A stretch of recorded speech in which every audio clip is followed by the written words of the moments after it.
What's going on, guys? This is Mystic Prune and welcome to another F1 career mode. This time it's Monaco, round 2 of the 2021 season. I think this is Formula 2 Championship. That's a lot of years in one intro. So round 1 didn't quite go to plan. We had more spins than the Ferrari strategy roulette wheel, I think. So we're moving on to round 2 at Monaco. No room to spin here at Monaco. Typically one of my weaker tracks, or at least it used to be. Like I said, I've been out at the F1 games for years now, so we'll see how this goes. And of course, we are in VR. I've made a few changes to how I record the VR footage, so it will 100% be better quality than the last one. Certainly a bit more watchable. It's also actually a bit more playable for me as we got an FPS boost. So there has been a patch. I think I did sprint race number 1 on version 1.05, which got me a bunch of VR improvements. I think I mentioned it in the previous video, but a bit of VR improvements and a bit more FPS. Bunch more performance basically, so that is reflected in how I could record. Changed the way it recorded overall, like I say. Not using the Steam VR window to record, just gone direct to the Oculus window. Seems to work much better. We're still not able to record direct the mirror, which is a little bit of a shame, because for me it goes into extreme widescreen, but this works. We got 60 FPS in the recording, 4K, and we got 100% race weekend at Monaco, which is 2 30-lap sprint races and 1 42-lap feature race. So VR or not, it's going to be a sweat fest. On to the first sprint race.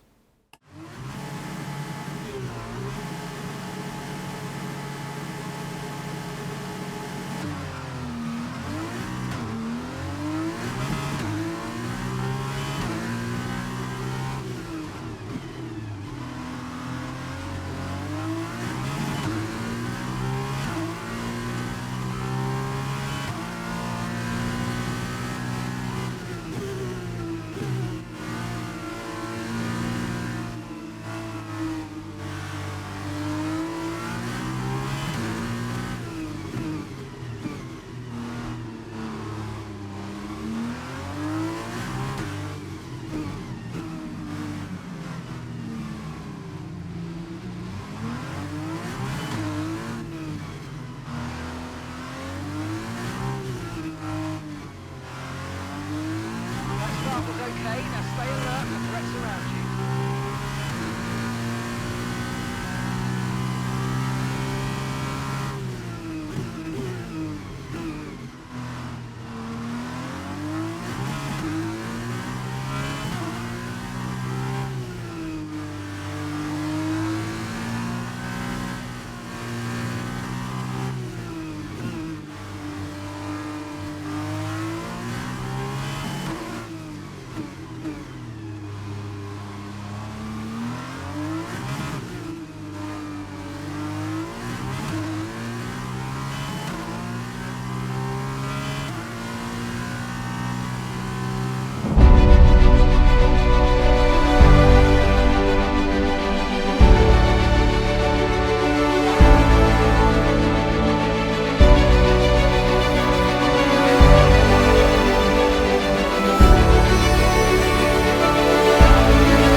remember in the intro when I said there wasn't any room to spin? Yeah, I lied. We had a bit of a spin, as you saw. Backed it back up. Lost quite a bit of time. Made up back up into 3rd place with the fastest lap of the race. So got the results on screen, which I typically took the screenshot in in the wrong resolution, so it might be a little blurry. We're learning as we go along, with a bit of hope that once we do, if we do get to Formula 1, we will we'll have all these little bugs and stuff ironed out. I started 9th on the grid for that race. I qualified 2nd, so I don't quite know how F2 qualifying works, but it seemed to split us into 2 groups, odds and evens, and then it reverse gridded the odds and evens in the top 10. That's how it seemed. I don't know. It was a bit of an interesting one, but we started 9th and we managed to work our way up despite the spin to P3, so that will give us some nice points there to get our championship hopefully back on track. Hopefully we'll have a smoother run in the 2nd sprint race, which is coming up right now.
That start was okay, now stay alert, threats around you.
And that's the end of the second sprint race. Much better than race 1. We didn't end up backwards for a start. Made up a bunch of time, set a new personal best, a new fastest lap. And we managed to overtake the AI. A couple of little things with the AI and the hairpin. They're a bit slow on exit, so you can take advantage of it a little bit. I mean, I'm not a big fan of doing it, but there really isn't anywhere to overtake. Anywhere else to overtake. So you got to place your car. You got to read the AI coming down to Mirabeau, because they make a mistake into Mirabeau, and if they make that mistake, they're going to go slow around the hairpin. But you've got to place your car to avoid losing a front wing. Of course, some damage here, so going over the bumps and hitting cars ain't going to go well for the floor or the front wing. But we got our first proper win of the season, where we didn't have it taken away from us, so that'll give us another big boost in the championship. Hopefully get our championship well and truly up and running ahead of the feature race, which will be coming up in just a moment. So onwards to that one. Here we are then, on the grid for the main feature race. Heading off on the warm-up lap. Bit of a bad bog there off the line. Just trying to get some heat into the tyres. Tactics wise, rather than doing the Bahrain strategy where I inverted the tyres, I elected to there wouldn't be much benefit to going on the softer compound later, because overtaking is harder in Monaco, even against the AI. So we're starting on the purple wall super soft tyres, I want to say. Good parking spot. The Carlin car lines up next to us. Don't know who that is. I want to say Tictum, but I'm not sure. We are starting second on the grid, so this is where we qualified. I think this is the order we qualified in. So lights come on. Ready. Can't see them because of the halo, but I could, and the lights are out, and we get a good initial launch, but we short shift up into third too early, and that gets the that red and blue car up the inside, but we hold the line around the outside, and now it's just a case of trying to close down the little gap that the Carlin car has over us. I'm fairly confident we can do it. We've had the pace all weekend. We've just been let down by our sloppy grid positions and the odd mistake here and there. So this first lap is going to be trying to stick on the back of this big Carlin car and see just what we can do as we come around the hairpin. No mistake from the car that time in front. Get powers out of there nice and quick as there's flags waving behind us, and all of a sudden we've got a 2-second lead. So clearly someone did check up, and there might be some front wing down there. Bear that in mind for the next lap, because we don't. Last thing we want is a puncture. Down to the chicane for first time. Track's still a bit green, no line rubbing in so much. Some power out. No wheel spin. These tyres are super sticky compared to the red walls. Super good to drive on in the opening laps. Just a shame we had a heavy fuel load, really. Or else I could have set some pretty good lap times on them. Made some changes to the tyre pressures, because after the first sprint race there was a patch. So I had to make a few changes to accompany the new patch. We're on current patch now, the latest one as of this video, 27th of 7th 2022. I think it's that July. But as you can see, coming on to lap 3 now, we're still applying the pressure. Just finishing lap 3 again, still applying the pressure. We're right on the back of this Carlin car. We have been on the back of him for pretty much this entire first opening couple of laps. We start lap 4, we're still on the back of him into Saint-Devote, and head up the hill again. End of lap 4, same story. Gets better drive out of the last corner than us, but we can close it down throughout the first couple of corners, so it's not too big of a deal. But we're keeping the pressure on, especially as we come now. Skip a few times to lap 9, big kick of oversteer. Just got on that curb on the outside, and as I opened up the DRS, the car wasn't settled, and I got into a bit of a tank slapper. Shut the DRS to try and gain some traction on the rear, and now we do have quite the gap to close down on the car. But as you can see, by the end of the next lap, we have closed that gap down. Absolutely flying lap, that one, qualifying lap. We've closed the gap down. Now it's time to use the pressure that we've been applying, because you can force the AI into a mistake. You apply pressure them, they will lock up, they will run wide.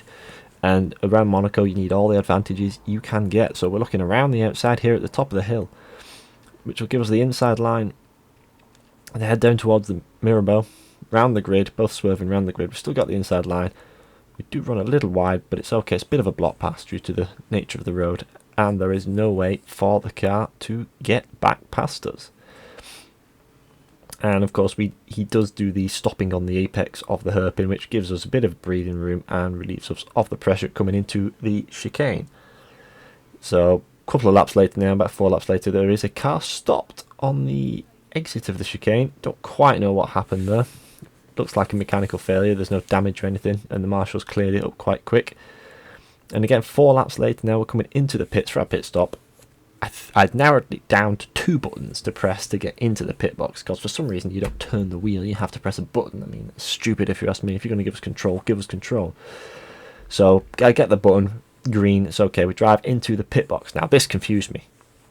As opposed to the lollipop, which moves out the way, you have a traffic light on it, you see. It goes green. I didn't notice that until I looked around. I was wondering why I wasn't going. I let the clutch out and it let me out. I didn't notice that there was traffic lights until I was actually editing the video. So we lost quite a bit of time there, but luckily over the we'd built up a substantial enough gap on the Carling car that we didn't lose the lead. However, some of the cars haven't pitted yet, and we just get overtaken by this, I think that's the damned car, judging by the rear wing. Get overtaken by the damned car, who is on old super soft tyres, so we don't want to lose any time behind him whatsoever, because he's going to be going a lot slower than us, even on our fresh softs. So we look at the outside, not sure how he's going to take the hairpin. He does slow down, so rather than lose the front wing, we just mosey on around the outside, and we get the move done. And now we can actually motor on and start putting the undercut to fruition, which we do successfully. Another mechanical failure there. I'm not actually too sure if that was our teammate in the swimming pool section, followed by a massive kick of oversteer under the yellow flags. That would go well. Now these 2 cars, back markers. So we get round 1 at the hairpin, no big deal there. The second car has a little moment in the middle of the corner, but he lets us pass as we come down the straight. And that was pretty much it for the race. So I'll leave you with some the final lap of the race.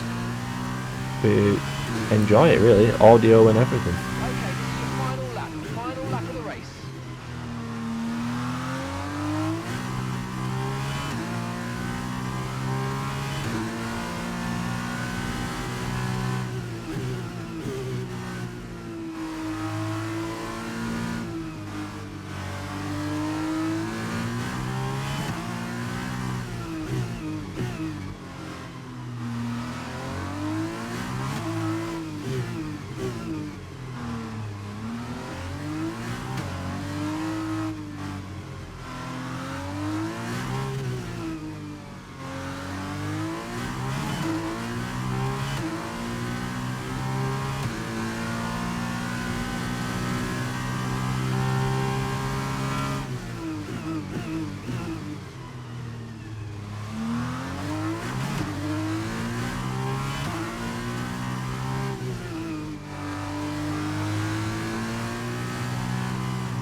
So that was the end of the feature race. We got a nice victory, comfortable victory there. Made our way up from second past the Carling car, which was Dan Tictum, as you can probably, hopefully see on the results. Like I said, I did the screenshots at the wrong resolution. I'll fix that for the next round. Fastest lap was substantially faster than the AI, so I will also up the AI difficulty for the next round as well. For Bahrain and here at Monaco, I was running on 65 difficulty. I'll up it to about 70 for the next round, which is Baku, I believe, which should be an interesting one, because I've never actually done a race around Baku. In fact, I don't even think I've done more than 20 laps of Baku. The last time I played it was F1 2016, which was its first outing, I believe. So I really haven't done much around Baku, so it should be interesting, especially in a Formula 2 card. I know where it goes, roughly. So we'll see. I still need to figure out the racing lines. That's what practice will be key. But for now, as you can see, we got a nice healthy jump start to our championship. In fact, we are actually now at the top of the championship, ahead of Dragovic. Is that Dragovic? I can't quite see because of the resolution on my monitor. But we do have a 5-point lead going into Baku, so hopefully we'll be able to hold on to that one. Looking forward to it. It should be interesting. They have released a new patch. I did allude to that during the feature race. What it did is it basically meant that I had to tweak the tyre pressures. So a lot of people have been complaining that there's now quite a lot of understeer. And from what I can gather, that's coming from the fact that Codemasters have changed the way the tyre heats up, particularly the fronts. So tyre pressure changes will pretty much negate that. I mean, I didn't notice it too much in the Formula 2 cars, but from what I can see in the Formula 1 cars, it's a big deal. But other than that, all of the stability fixes and the force feedback fixes have been good for me. Was a little hard adapting after the first sprint race to the new patch. Took me a couple of laps to get up to speed, but the difference is about 2 seconds, clearly, in the fastest laps and results. So, because I was struggling to do a 21 on the qualifying time before, but I think I did a 21 during that race, and I did it on the red wall tyre. So, anyway, that was round number 2. So, like I say, on to Baku for the next one. I'll see you guys then. All right, bye.